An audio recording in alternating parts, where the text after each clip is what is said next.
Hello, my friends, and welcome back. Thank you very much for being with me again today. Interesting news. I got about three of them.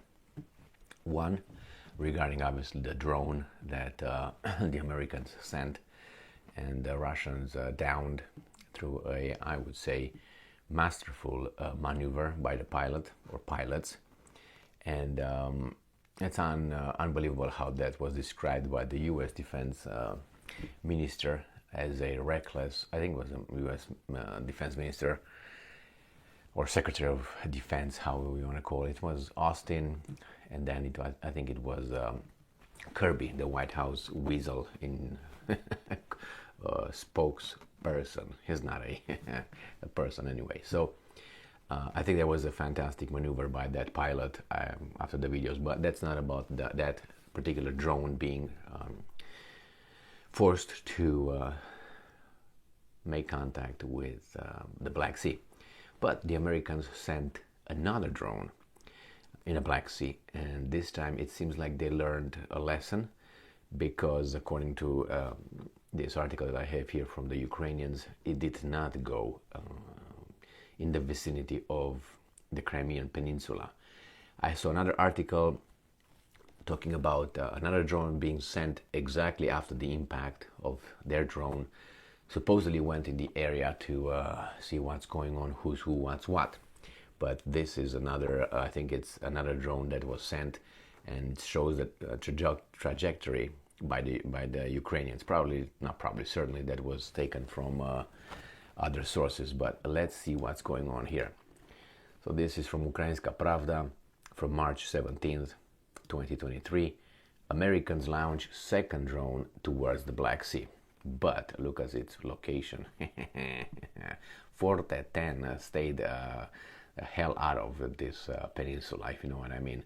And if on the map from my previous videos, I found out that between this and this is about 20 kilometers right here. 20 kilometers. It's safe to say that this drone right here is more than 100 and some 20, 40, 60, 80, 20. I would say about 120 or 150 kilometers away from the Russian territory, which the US doesn't recognize. But anyway, so let's say 140, that would be about 90 or 80 miles. So yeah, it's really far from here.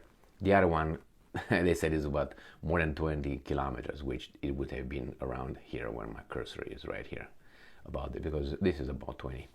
I covered it in a previous movie, how do you call it, video.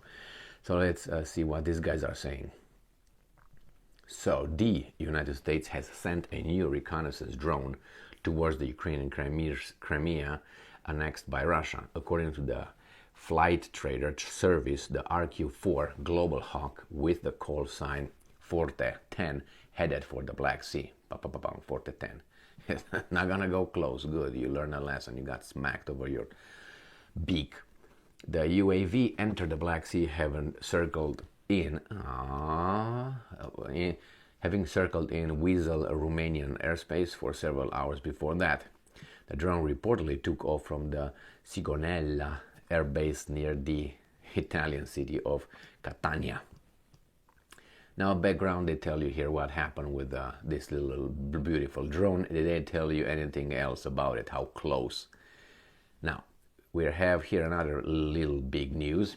Russian defense minister decides to decorate pilots who shot down U.S. drone. Russian defense minister Sergei Shoigu has decorated the Su-27 pilots who shot down an American MQ-9 Reaper drone over the Black Sea. Details. The Russian defense minister announced the existence of an airspace area of temporary use established for the purpose of a special military operation that the MQ-9 Reaper allegedly violated. So that's the airspace area of temporary use established for the purpose. That means they said if you come closer, we're gonna you up, which they did, it seems like. The invaders, the Russians, claimed that the MQ-9 Reaper drone flew into this area with its transponders turned off, and that Su-27 pilots prevented the violation. Well, the Russian Defense Ministry said that it had informed users of the boundaries of the airspace where it had imposed restrictions. Yeah, and the guy said, well, let's test the little thing here.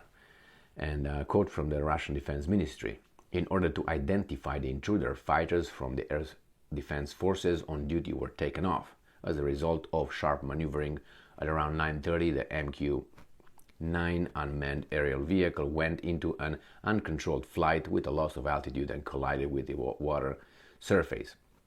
Now, I watched those videos with the drones, with Su-27 coming from behind, and I used a video in my video with provided by the Americans from the drone, with a Sukhoi coming from down low below and using its engines. I don't know how you call it, air. It's called somehow, but I have some comments, some friends commenting about it, and yeah, that's the term, but I can't remember.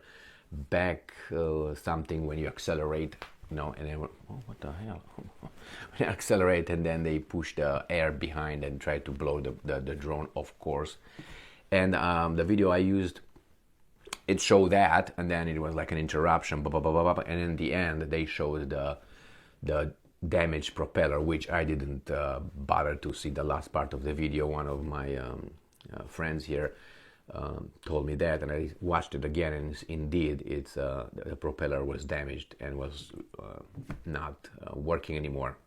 So that could probably certainly prevented the drone to keep flying. So nevertheless, I don't think I looked at the drones, how it, obviously, and I don't think that the Sukhoi could have hit only the propeller without the two little I don't know how to call those things, Jesus Christ. And then but anyway, the fact is they down it, and yes, the propeller was affected by the Sukhois. Now I wanted to acknowledge that, because in the video I made I didn't see that. I say, well, what the hell happened? Maybe just got it off course, and then got in a certain when you fly a plane, if you go in a certain I don't know how maneuver, and you're low enough, you can't obviously put the airplane or the drone back to course, because you don't have the engine power anyway.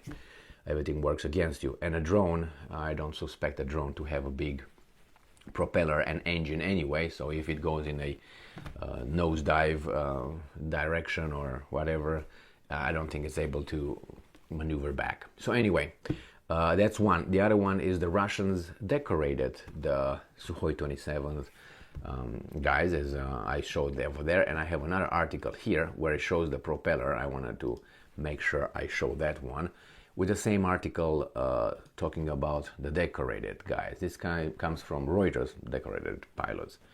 Reuters, and again it's from March 17, 2023.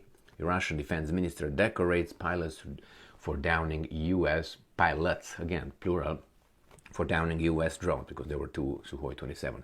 And here you can clearly see the propeller not being able to do anything, and it seems like I don't know, it's damaged, that's for sure. And in the background you can see the Crimean Peninsula, which before, when I had another video showing the distance, like how far it is, they tried to say it's only 20 miles and so 20 kilometers. They just gave it a little cropped little thing, and I said no, they should have the whole picture, and they did not post it.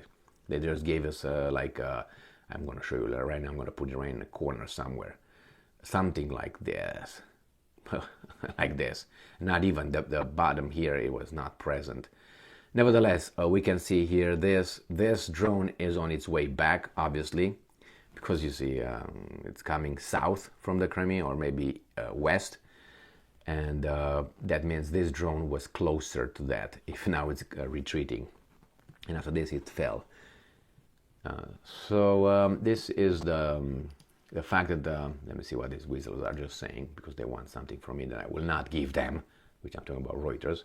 A view at the damaged propeller of the U.S. Air Force Intelligence Surveillance and Reconnaissance Unmanned MQ-9 aircraft, also known as a Reaper drone, following an impact by Su-27 military aircraft over the Black Sea, blah, blah, blah, is still in this still image taken from handout video released by the Pentagon. Yeah, they have the videos. They don't show the whole thing because, they don't show the whole thing for obviously weasel reasons, but little by little you show little things and you make all kind of statements and see how people react. And then when you're called out, you show a little bit, a little bit, a little bit. I mean, why should you show everything? You don't want to be truthful. You want to be right. So Russian Defense Minister Sergei Shoigu has presented awards to the pilots of two Su-27 fighter planes that intercepted a U.S. drone near the airspace around Russia's military campaign in Ukraine. His ministry said on Friday. Well, what do you want? I think this, unfortunately, will have the Americans, and not only Americans, anybody else who would go over there in the area of war, considered by the Russians, it is a war zone, however you want to call it. Don't expect to, be treated with candies and Christmas carols and all that. It is what it is, but this is a situation. As you go as a reporter. You go as a reporter in a war zone. Yeah, you can put here media or reporter or whatever you want to put it. You got people over there, and you expose yourself to a dangerous situation. You know that. Everybody knows that. Now, does it mean you have to be shot down or blah? No, but you always have crazies. But here in this case, I think the location where the drone was, I think exposed. It was a provocation. I mean, what do you want? You come close. I mean, you know what's going to happen. You just want to see if it's going to happen. I think that's how it was. We're going to come in with impunity. We're going to Red Rover. And I have some other thing here that I want to show you at the end of the first article, the Ukraine article. We have Medvedev, and he's a little bit upset about it. Is this one? No, it was somewhere else that I read about Medvedev being upset about this, and he said we're going to take care of them with impunity. Again, Kirby said that this is dangerous, unprofessional, and reckless. I think dangerous, yes. Unprofessional, I don't think so. And reckless, I don't think so. I think the pilot was an extraordinary pilot, I would say, doing what he did. And I don't care if he's Russian, Chinese, Israeli, Romanian, or American. The maneuver per se was very well conducted with the help of the Su-27. Well, that's it, my friends. Decoration. The guys sent another drone that kept the distance, which means they don't want to get another one down in the same manner. I don't know if the Russian airplane was damaged in any way. The Russians did not say anything about any damage. The Americans say it was damaged. How do they know that? I don't know. But anyway, for sure, the Americans could say, okay, we're going to scramble now all the time. The Suhois out there, I'm going to send about 3,000 drones. Well, you can do that. And you can just get the Russians busy over there. But I'm pretty sure the Russians will get sick of it and just going to down it in a different manner. But it was a very cheap manner of getting a drone down instead of the balloon. Remember how the Americans drowned down the balloons? And one missile of a balloon is about $329,000. So $500,000, let's say, is a rocket, or that the Raptors, I think F-22s, were using. This guy was more intelligent than these guys and used just the air afterburn. That's how it's called. Is that how it's called? This? No, it dumped fuel. Okay, well, maybe it dumped fuel, but I don't think. And it was afterburn of the acceleration of the sonic boom. Come slow and then all of a sudden accelerate, and the back air. Again, I can't remember the term. I just afterburn. That's how we call it. Just pushed it, and maybe being hot melted that little piece of whatever that is, carbon something, fiber. All right, thank you very much for being with me again today. Stay strong, stay smart, look for the truth, and be just.